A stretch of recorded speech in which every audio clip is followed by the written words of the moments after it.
warahmatullahi wabarakatuh. Apa kabar semuanya? Saya Kokom Komalasari, mahasiswa Pasca Sarjana UIN Sunan Gunung Jati Bandung, akan memaparkan jurnal yang berjudul Perkembangan Agama dan Keberagamaan Peserta Didik Sekolah Dasar. Penelitian ini dilatar belakangi bahwa perkembangan agama dan keberagamaan pada manusia sejatinya sudah muncul sejak manusia dilahirkan. Sebuah hadis menguatkan pandangan ini, seperti hadis yang diriwayatkan Bukhari dan Abu Hurairah yang berbunyi Bismillahirrahmanirrahim. Kullu mauludin yuladu alal fitrah fa abawahu yuhawidanihi au yunasiranihi au yumajjisanihi, yang artinya seseorang tidak dilahirkan kecuali dalam keadaan fitrah, maka kedua orang tuanya yang akan menjadikannya Yahudi, Nasrani, Majusi, bahkan dalam riwayat lain musyrik. Masa kanak-kanak merupakan masa emas dan kapasitas pendidikan yang dapat dimaksimalkan, sehingga peran orang tua dalam menanamkan segala bentuk ajaran positif sangatlah penting untuk pedoman hidup anak. Agama akan membentuk jiwa anak untuk selalu taat terhadap apa yang menjadi dasar keyakinannya. Anak dengan pengetahuan agama akan hidup lebih stabil dibanding dengan anak tanpa pengetahuan agama dan pengamalan agama. Namun perlu kita sadari bahwa tidak semua anak lahir dari keluarga yang mumpuni ilmu agama atau berada di lingkungan keluarga yang taat atau menjalankan rutinitas keagamaan, sehingga anak akan mudah meniru perilaku orang tuanya. Selain itu, agama pada dasarnya harus ditanamkan pada manusia dengan tahapan sesuai dengan usia dan kebutuhannya masing-masing, agar sesuai dengan kemampuan manusia untuk menerima kenyataan akan hal-hal yang tidak selamanya rasional. Aspek intelektual pada anak SD atau usia 6 sampai 12 tahun masih mudah dipengaruhi oleh paham apapun. Bisa jadi mereka justru lepas dari keberagamaan yang lurus. Maka jadi hal yang urgen bila pendidikan memperhatikan perkembangan agama dan keberagamaan anak-anak peserta didik. Oleh karena itu, penulis merasa sangat penting untuk meneliti dan membuat jurnal dengan judul Perkembangan Agama dan Keberagamaan Peserta Didik. Metodologi penelitian ini berbentuk penelitian kepustakaan atau library research, yaitu dengan menggunakan analisis deskriptif. Pendekatan yang digunakan peneliti adalah pendekatan filosofis. Sumber data dalam penelitian ini meliputi sumber data primer dan sekunder. Teknik pengumpulan data menggunakan tahapan, yaitu tahapan eksplorasi dan studi terfokus. Metode analisis data yang digunakan adalah analisis kualitatif. Baik, saat ini kita memasuki bab pembahasan. Agama merupakan tuntutan hidup yang dapat membebaskan manusia dari kebodohan atau jahiliyah. Di dunia barat, agama sering disebut sebagai religion, yang berarti melakukan suatu perbuatan dengan penuh penderitaan atau mati-matian.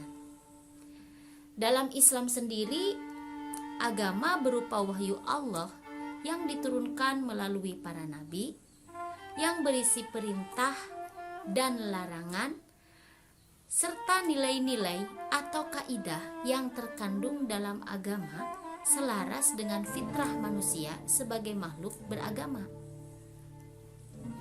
Seseorang yang telah berpedoman pada agama sebagai dasar rujukan perilaku dan sebagai kompas kehidupan, maka ia telah terbebas dari kebodohan dan memperoleh pencerahan hidup.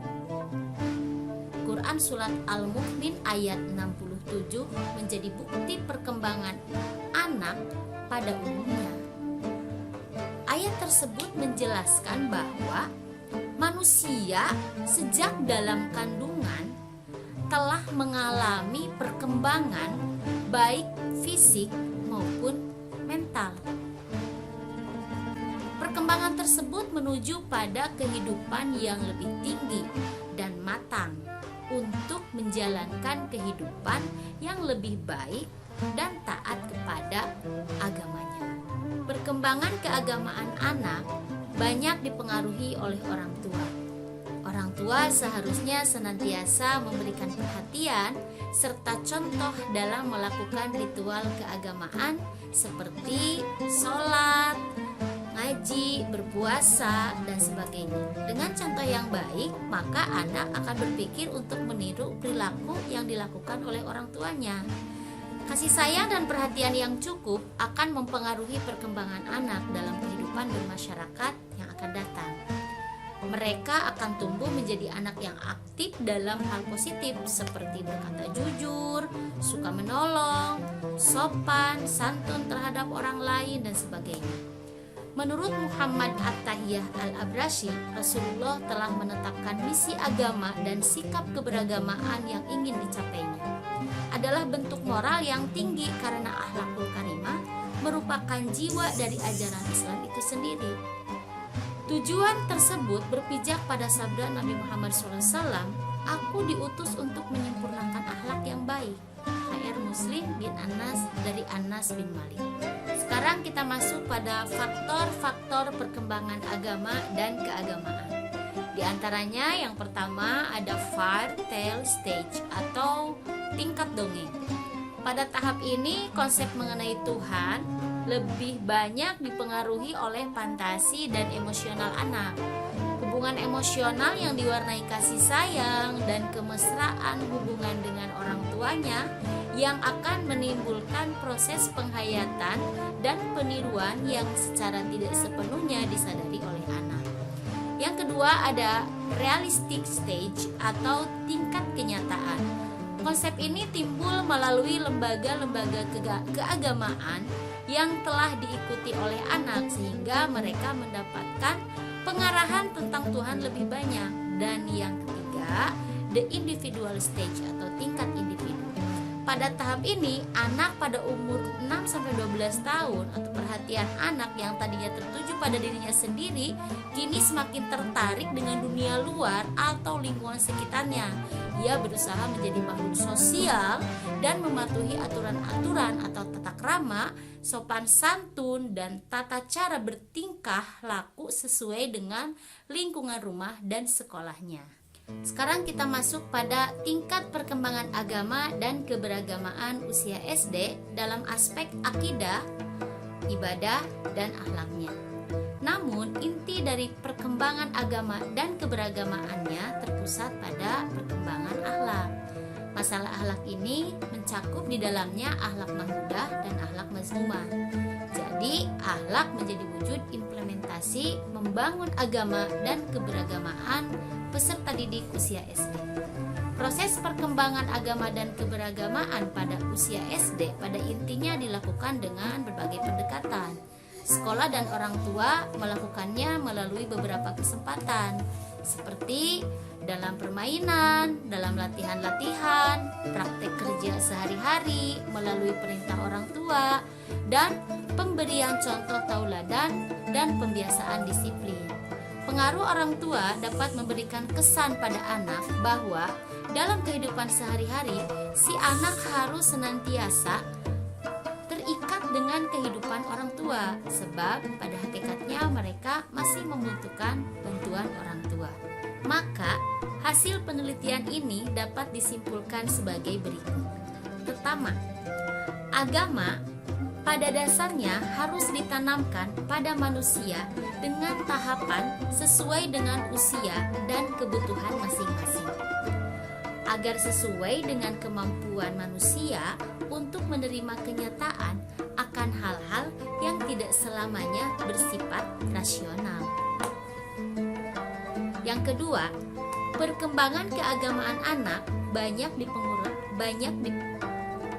dipengaruhi oleh orang tua, sehingga orang tua senantiasa memberikan perhatian serta contoh dalam melakukan ritual keagamaan seperti sholat, puasa, mengaji, dan lain-lain. 3. Tingkat perkembangan agama dan keberagamaan anak usia SD dalam aspek akidah, ibadah, dan akhlaknya. Inti dari perkembangan agama dan keberagamaannya berpusat pada perkembangan akhlak. Masalah akhlak ini tercakup di dalamnya akhlak mahmudah dan akhlak mahmudah. Akhlak mahmudah dan akhlak mazmumah. Demikian pemaparan singkat ini. Terima kasih atas segala perhatian. Mohon maaf atas segala kekurangan. Mudah-mudahan ini menjadi pelajaran untuk saya dan semuanya. Terima kasih. Wassalamualaikum